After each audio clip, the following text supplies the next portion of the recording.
Sutra. Why is that?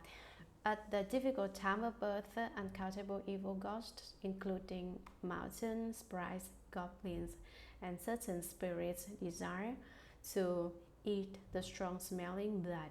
I quickly order the local earth spirits of that household to protect the mother and child, allowing them to be peaceful and happy and to receive other benefits. When people in such households witness those benefits, they should do meritorious deeds to express their gratitude to the earth spirits.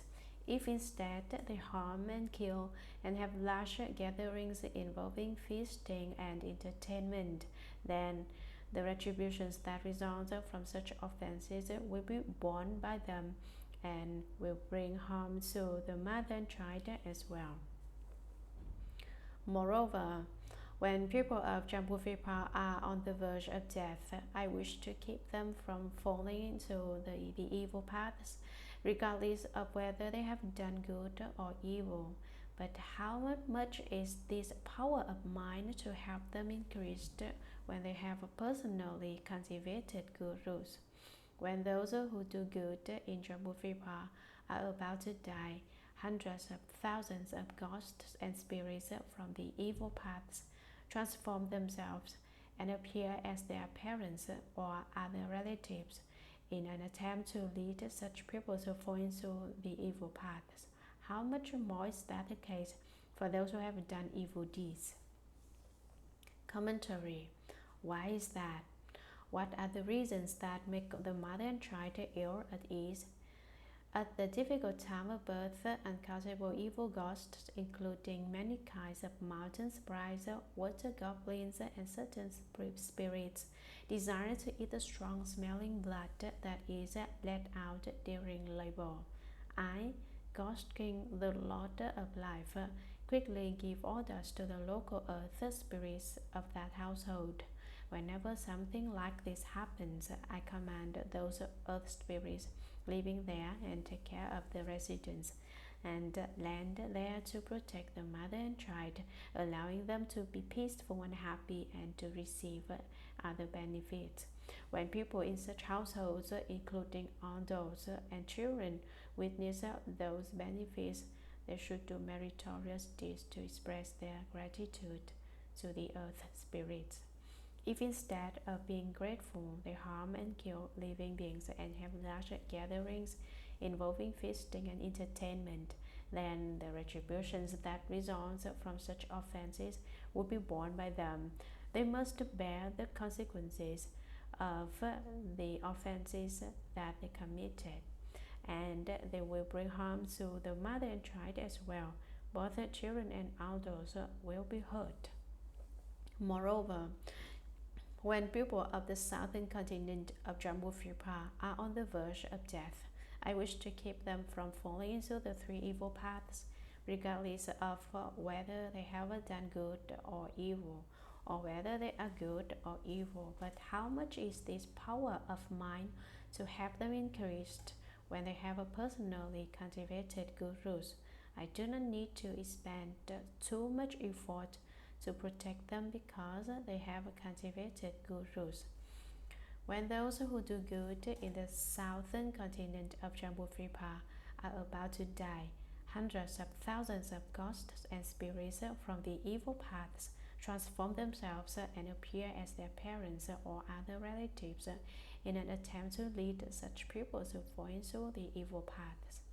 Even people who did good deeds will have evil ghosts that come and entice them at the time of their death, wishing to make them fall into the evil paths. They may change into the way your parents, relatives, or friends look. They will come to receive you too, making you fall into the evil paths. How much more is that the case for those who have done evil deeds? Even people who did good deeds have evil ghosts come to fool them into falling into the evil paths, not to mention people who did evil deeds. Evil ghosts are all the more likely to come and entice them into the evil paths. Sutra. Word Honored One. When men or women in Jambudvipa are on the verge of death, Their consciousnesses and spirits become confused and dark.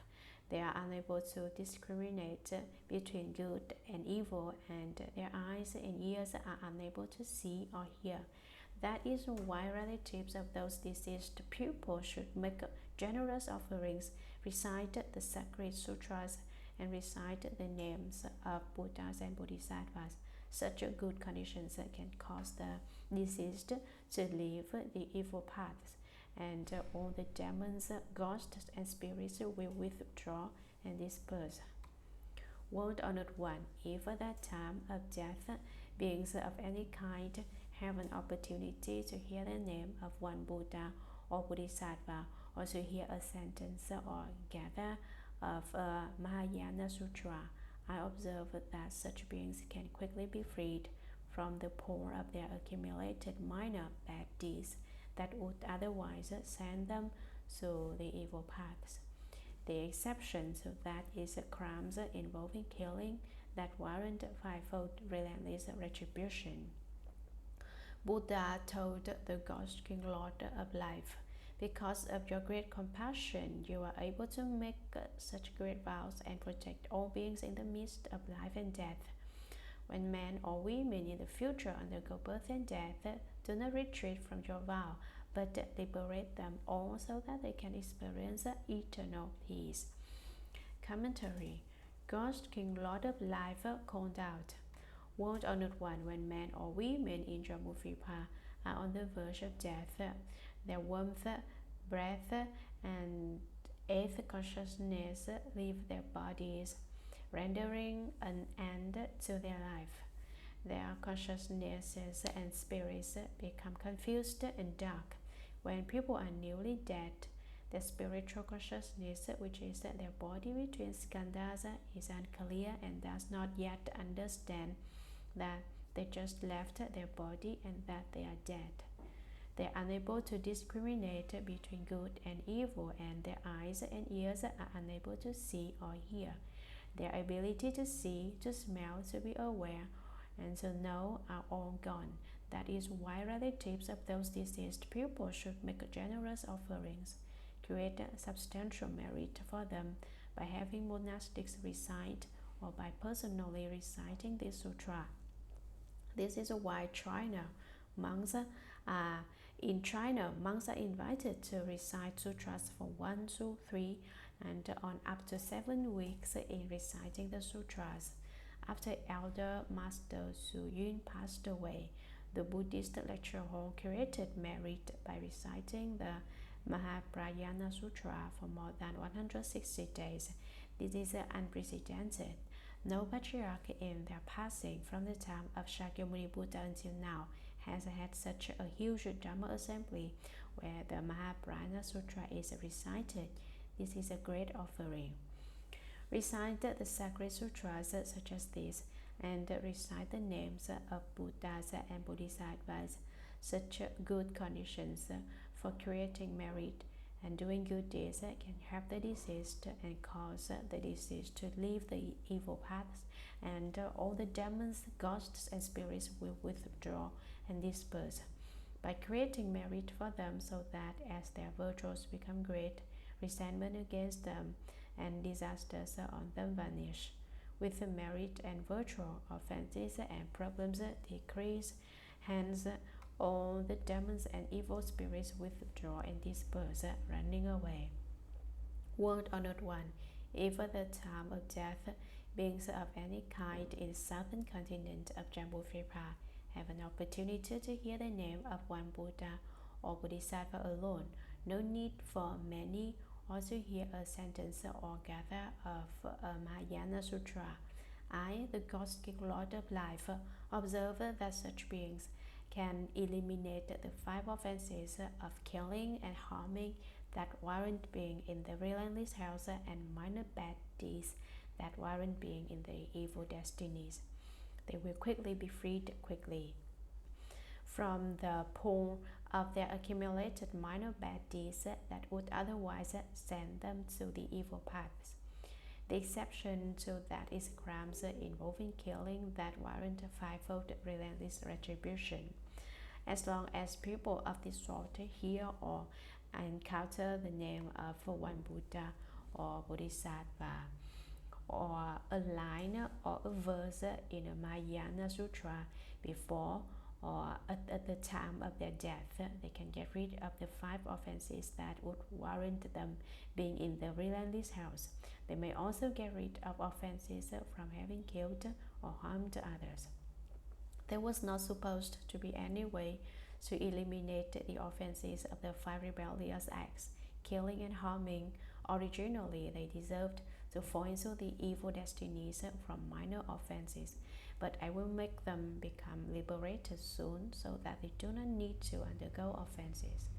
The Buddha told the Ghost King, Lord of Life, because of your great compassion, you are able to make such great vows and protect all beings in the midst of life and death. When men or women in the future undergo birth and death, do not retreat from your vow, but liberate them all so that they can experience eternal peace. Sutra.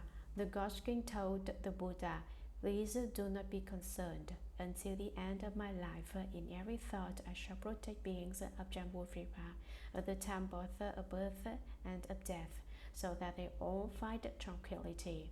I only wish that at the time of birth and death they would believe what I say, so that they could all be liberated and gain many benefits.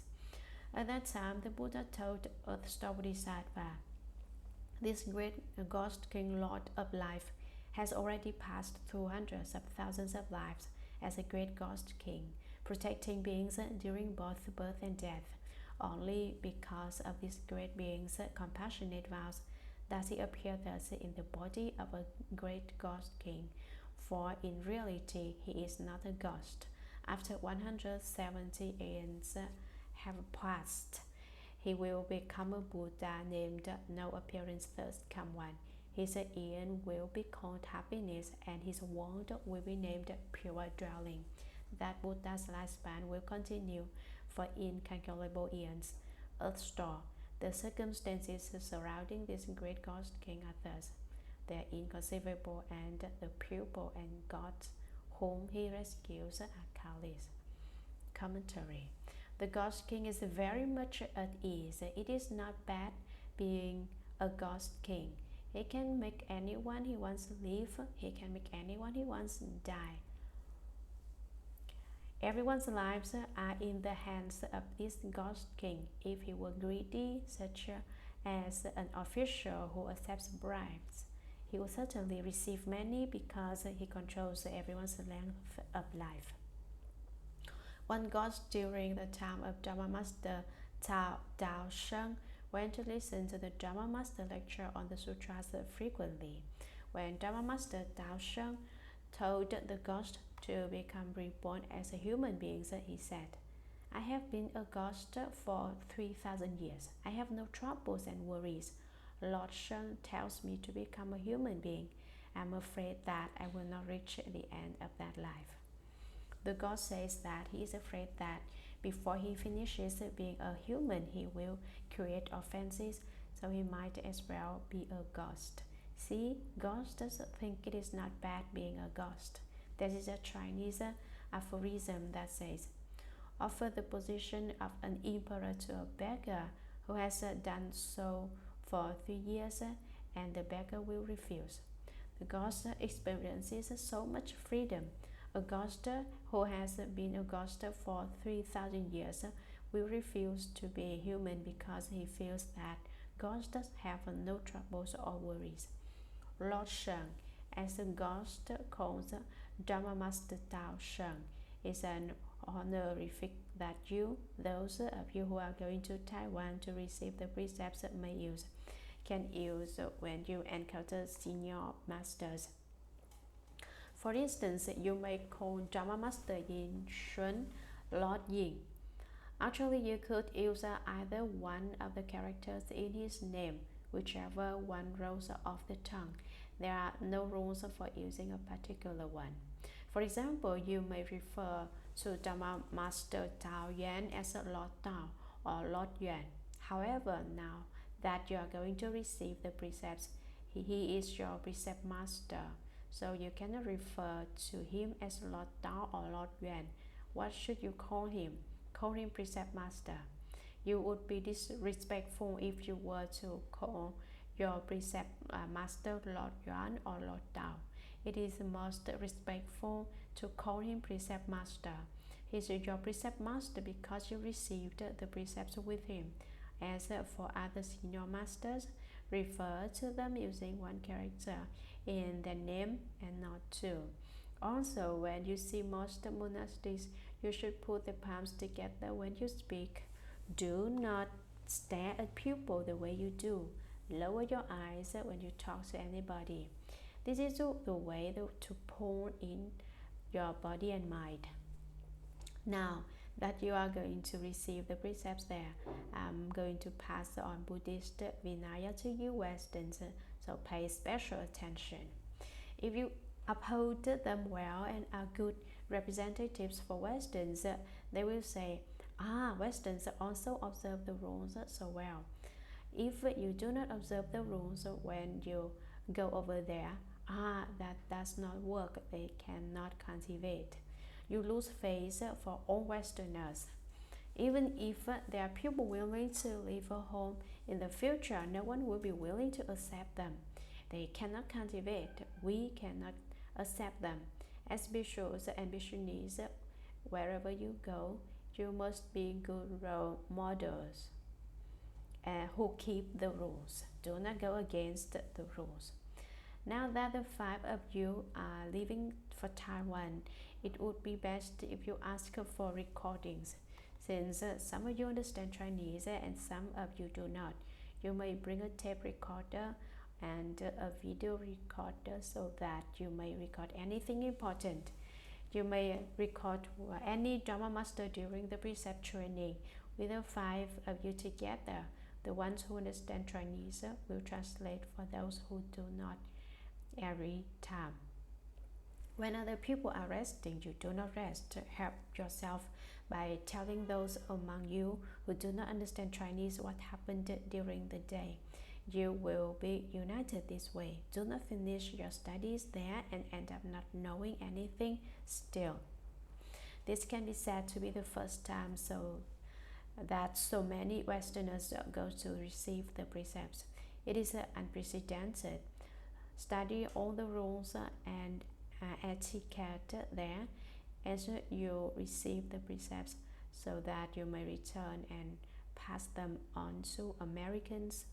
After you receive the precept this year, perhaps next year or the year after, we can also transmit the precepts as our place in Minnesota so that America can also have a precept training period with 10 months.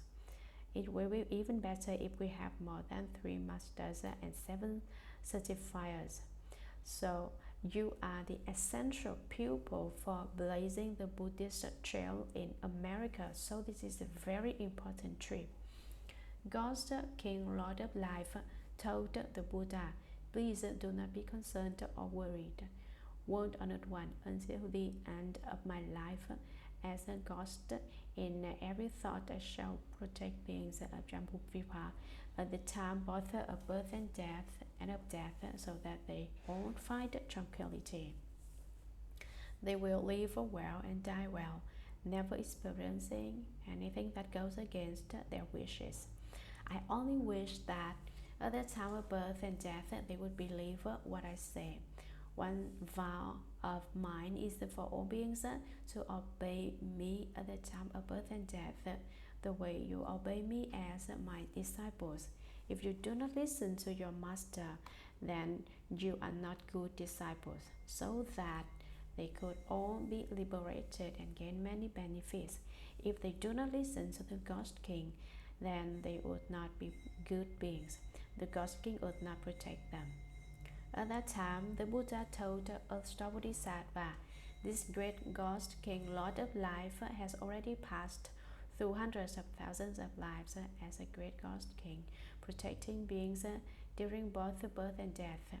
Only because of this great being's compassionate vows does he appear thus in the body of a great Ghost King. for in reality he is not a ghost. He is a real great Bodhisattva. Although he is a ghost king, he is a great Bodhisattva who vowed to become a ghost king based on his vows of compassion. He appears in the form of a great ghost king, but he is not actually a ghost. After 170 years have passed, he will become a Buddha named No Appearance Thus Come One. No appearance is the true appearance. True appearance is without any appearance. His end will be called happiness, and his world will be named pure dwelling. We are here in the Saha world during the worthy end, while his end is the end of happiness and world named pure dwelling. That Buddha's lifespan will continue for incalculable eons. His life is extremely long. Although you should know that the past and present circumstances surrounding this great ghost king are thus. They are inconceivable, unimaginable, and unspeakable, and the people and gods whom he rescues are countless.